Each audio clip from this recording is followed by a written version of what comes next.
Shalom, my people. The revolution is now. Africa's time is now. But the revolution starts here in your mind and here with your hands. It's all very good to sit at home and scream and shout about African unity. But what are you doing about it? What are you really doing about it? Do you treat your neighbor well?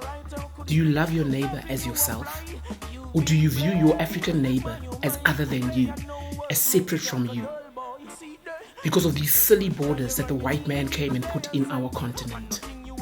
Remember that Africa never ever had any borders. We never had separate countries. We were one people. The white man came here to divide and conquer us, and he put those borders in. And he succeeded by putting borders here in our minds as well. Stop viewing your neighbor as other than you, as separate from you.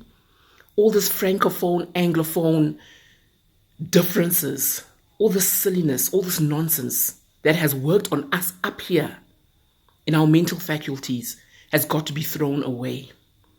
Delete that from your mind entirely, my people. We are one people, regardless of the languages that we have been forced to speak, forced to accept by someone who is other than us. We have one common enemy. And that enemy is the only person that is other than us, that is not us.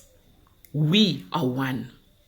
If you are sitting at home in your little corner and still being xenophobic and treating people who are from a different country as other than you, as not as good as you, as not as African as you, then why sit there and talk about African unity?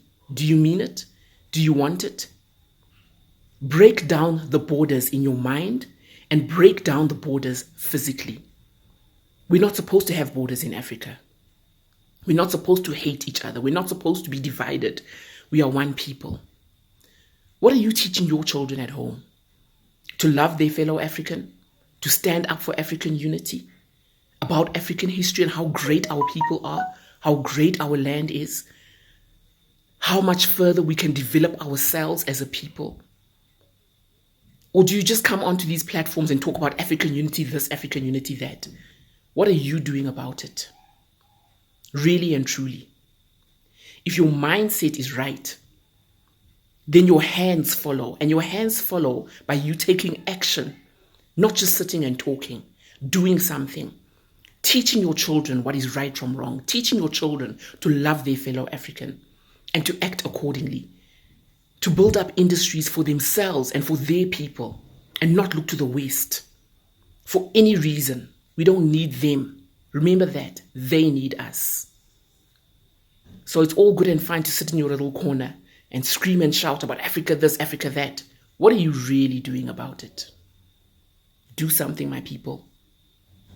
And remember, one love, one Africa. Peace out.